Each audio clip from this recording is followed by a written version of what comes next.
Assalamu alaikum wa rahmatullahi wa barakatuh. Bismillahir Rahmanir Rahim. Rabbi shrah li sadri wa yassir li amri wahlul 'uqdatam min lisani yafqahu qawli. Rabbi zidni ilma. Allahumma faqihna fid din. How are you all? I hope that all of you would be fine. I pray that Allah subhanahu wa ta'ala keeps you in His safety, bless you with health and prosperity, keep you safe from every illness, evil and tribulation. May He keep us steadfast on religion and grant us true understanding of His religion so that we can avoid being misguided.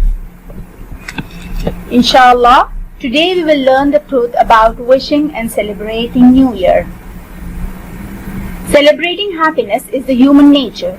A believer should always be happy and satisfied. Being happy is a different thing, but imitating and celebrating a festival of non-Muslims is like following them. As we all know that Allah subhanahu wa ta'ala has permitted us to celebrate happiness and to have a feast only twice a year, one on Eid al-Fitr and the other on Eid al-Adha. Appointing any other day for celebrating happiness is not allowed in our Sharia, and neither did our Prophet Nabi sallallahu alaihi wasallam nor his companions and followers appointed any other day except for the above two for celebrations. They never celebrated birthdays, Christmas, Valentine's Day, April Fool's Day, Shab Barat, Rajab ke Kunde, etc. Nor did they declare the month of Safar as dreaded, and never did they wish each other on the eve of New Year, or for that matter, the eve of the first of Muharram. Celebrating all the above days is like making changes in the Sharia law. Celebrating some of the above days is like innovating in the religion. It's the tradition of non-Muslims to celebrate and wish each other on New Year's Day. Every year, a large number of Muslims get into the festive spirit and celebrate New Year's Day, whether it's Facebook status updates, Twitter messages, or even holding New Year's Eve parties. But is this a harmless cultural practice with no faith-based significance or a step in the wrong direction? I believe that it's the latter. There are mainly four reasons to this. Number one, it is technically inaccurate and pedant practice. It's not the Islamic way to appoint a particular day or time and celebrate the midnight of 31st December. The festivals of Muslims are celebrated in the daylight and not in the darkness by cutting cakes or by opening the wine bottle caps. Celebrations by indulging in haram acts are demonic deeds which makes Allah subhanahu wa ta'ala upset. It's a major sin, Gunah-e-Kabira. Secondly, what exactly is there to celebrate? When the new year begins, it's not necessary to celebrate it or share greetings. It is a celebration that is cut off from the reality of the rest of the Ummah. Any celebration by Muslims needs to be put into context of the local and global situation of our fellow human beings. The two Eids amply do so by encouraging prayers, dua for those suffering and alms to the needy. However, celebrating the new year does no such thing. In reality, 1 year from our lifespan gets reduced. We get closer to death and we become 1 year older, which is not at all a happy thing. If it would be a happy thing, then the women would never lie about their age. Thirdly, they may involve un-Islamic practices. Many people ask, what's wrong in celebrating New Year by cracking crackers, releasing balloons in air, dancing and hoopla? It's wrong to do something which is not permitted in Islam. These celebrations mostly involve the things which are haram and prohibited. It's a non-Muslim festival. Christians celebrate Christmas on the 25th of December, which is their religious festival. Their festivals are long-lasting. Prophet Muhammad sallallahu alaihi wasallam warned us from following non-Muslims. Celebrating their festivals and following them is an innovation. Non-Muslims never celebrate our festivals, even though their prophets ordered them to believe in the last prophet, that is Muhammad sallallahu alaihi wasallam, and follow his Sharia laws. The prophets who were sent to the Jews and Christians indirectly asked their people to celebrate Muslim festivals. But did they ever do it? No, they never did it. Have you seen any Jew or Christian celebrating Eid al-Adha and making sacrifice?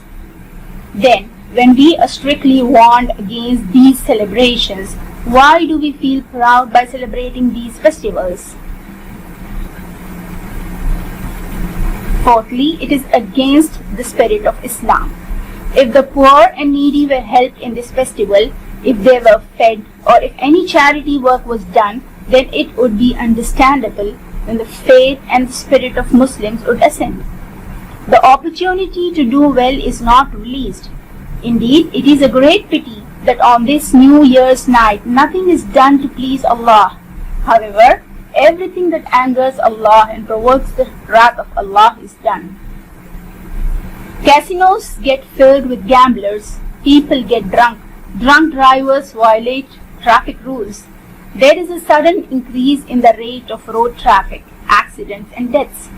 Entire night is spent in dancing, singing, music and every type of bad deed. Every bad deed is practiced which results in loss of faith and increase in the anger of Allah subhanahu wa ta'ala. They spent lots of money for these New Year parties and fireworks. Although New Year resolutions could be made, since we have lost a year of our life, death is 1 year nearer to us. So whatever mistakes, sins and bad deeds had been done, we will repent in the new year and won't repeat the mistakes and sins again. Instead of congratulating each other, we should advise each other to repent to Allah subhanahu wa ta'ala. Now, we should understand the purpose of our lives, aim of our lives. Allah subhanahu wa ta'ala created us to worship Him and do good deeds. Good deeds are always according to Quran and Sunnah, according to the path taught by Prophet Muhammad sallallahu alaihi wasallam. Hence, our New Year resolution should be to learn the Quran and the Hadith. To learn the translation of Quran and the Tajweed.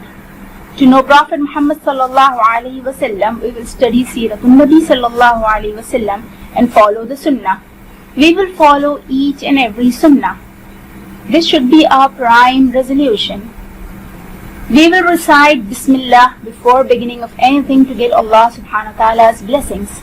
We will spread salam abundantly and also initiate it. We will do zikr and make du'as lavishly. We will recite Quran daily. We will pay special attention to pray tahajjud, ishraq and chart regularly. We will try to concentrate in salah more to spread the deen of Allah subhanahu wa ta'ala. Not only will we understand the deen ourselves, but also preach it to others. We will recite plenty of istighfar and durood. We will be thankful to Allah subhanahu wa ta'ala for His countless blessings on us. We will be patient at the time of trials. We will trust only Allah subhanahu wa ta'ala and will be happy with Allah's will. We will give charity abundantly. To attain closeness in the sight of Allah, we will do deeds to make Allah subhanahu wa ta'ala happy. We will be obedient to our parents. We will sleep early and wake up early in the morning. May Allah subhanahu wa ta'ala make all these things easy for us. Ameen. Now let's learn what we should do when someone congratulates us on New Year. The scholar's point of view in this regard is, if someone congratulates you, then say some sort of dua in response, but never be the first to congratulate others for this. If a non-Muslim says, Happy New Year, then you can reply with, May you be blessed, or may Allah make it a good and blessed year for you, because responding to greetings is obligatory. It is narrated by Imam Ahmad ibn Hanbal, if someone congratulates me, I will reply with a dua, but I won't be the first to greet. And his statement was regarding Muharram al-Haram, the first Islamic month. So it's not permissible to be the first in greeting non-Muslims on their new year. The Islamic year has no relation with any religious festivals. Still, it is not permissible for us to greet each other on it. However, it is not even an innovation, as it is not being done as an act of religion. Conversely, the non-Muslims celebrate the New Year at the end of their religious festival, Christmas. The Christians celebrate the 25th of December as Christmas Day on the birthday of Isa alayhi salam. The whole world is in a festive mood, and the same mood continues until the advent of the New Year. Therefore, this is a religious festival of the Christians. Today, like these Christians, many Muslims also await impatiently for the New Year. These Muslims have demeaned their own values and traditions and started celebrating the New Year. This is totally prohibited. We have to think about our hereafter, and we have to avoid all these misconceptions. We should not waste our precious time and money on these useless acts. We have to be concerned that a whole year has passed from our life. Therefore, we have to concentrate on our good deeds. Hazrat Abdullah ibn Masud radiallahu anh said, I don't feel such shame and remorse on anything except that a day on which the sun has set and a day has lessened from my life, and there is no increase in my deeds. Hassan Basri rahmatullah alayhi narrated, O son of Adam, you are an assortment of days. When one day passes, it's like a part of you has passed away. Prophet Muhammad sallallahu alaihi wasallam said, a person's goodness of Islam is that he leaves everything that is useless to him. Therefore, to celebrate the New Year is a useless thing. We should not give any importance to celebrating it. We pray that Allah subhanahu wa ta'ala grants us the best path to learn, understand and apply our religion and spread it to others. Ameen.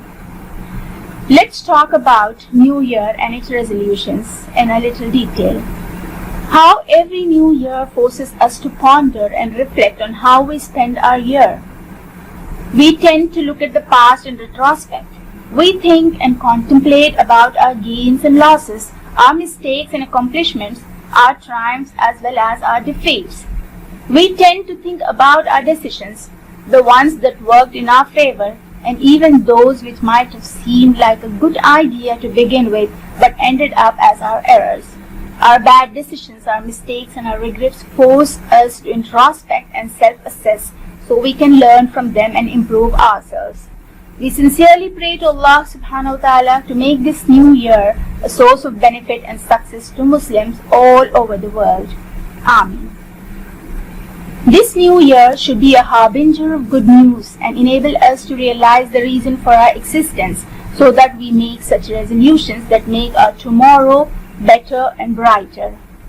We need to realize that the person whose today is not better than his yesterday is termed as a loser. So, to be able to self-assess, we need to look at our obligations as a Muslim. We find in Sahih Muslim that gaining knowledge is obligatory on every Muslim. Therefore, our first resolution for the coming year should be gaining knowledge about the deen of Allah subhanahu wa ta'ala.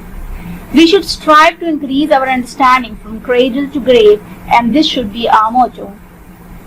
Now, saying all this is easy, and making empty resolutions is a global disease. We as Muslims should avoid that, and our words should carry weight. Therefore, we need to take practical steps to gain knowledge of the deen. There are a variety of options available. Maybe we can join a live class, or there are numerous options for learning, online learning as well, and various groups on WhatsApp and Telegram. All that is needed is the will, and the means are many, alhamdulillah. We need to strive to spend our life according to the Quran and Sunnah. The purpose and goal of a Muslim should be to gain the pleasure of Allah subhanahu wa ta'ala and ensure that our lives are a source of comfort and ease for others as well. Aim to be righteous and busy ourselves in the accumulation of good deeds. The biggest blessing of our life is our time. To make our time fruitful and effective, we need to make a few changes in our lifestyle. Keep an eye on yourself, be conscious of your deeds and self-assess often. Refrain from vices like jealousy, backbiting, lying, cheating, fighting, etc. Fix and improve our akhlaq, our conduct. Bring softness to our character and our speech. Not to take everything to heart and feel bad if others say spiteful things. Not to keep negativity in our hearts. Forgive and forget often and move on. Adopt good habits and work towards leaving the bad ones. Acknowledge them so you can leave them. Keep good company. Spend your time wisely and constructively. Now, the question is how to plan our time effectively. Well, you will get the guidance for this from the Quran and Sunnah. In Surah Al-Furqan, ayat number 63 to 67, Allah subhanahu wa ta'ala has mentioned a few qualities of His righteous slaves or His Ibadur Rahman. Let's focus on them and try to implement them in our lives. We should try to strengthen our bond with our Maker and our Creator. Pray to Allah subhanahu wa ta'ala for granting us the ability to come closer to Him and gain guidance from the Quran and the beautiful teachings of Prophet Muhammad sallallahu alaihi wasallam. Pray for halal sustenance and beg Allah subhanahu wa ta'ala to keep us away from all kinds of haram. Make Jannah our goal and work hard for getting there. Spend our time in the remembrance and zikr of Allah subhanahu wa ta'ala so we can gain higher ranks in Jannah. Amin. Alhamdulillah, we have completed our lecture for today. May Allah accept it from all the listeners. May Allah grant health, goodness and blessings in your lives, wealth, knowledge and children. May Allah grant you the opportunity for good deeds and make the path to Jannah easy for you. May Allah forgive all our shortcomings and sins and be content with you all. Ameen Ya Rabbil Alameen. May Allah enable us to do good deeds more than what we convey and accept it from us. سبحانك اللهم وبحمدك نشهد أن لا إله إلا أنت نستغفرك ونتوب إليك وعليكم السلام ورحمة الله وبركاته.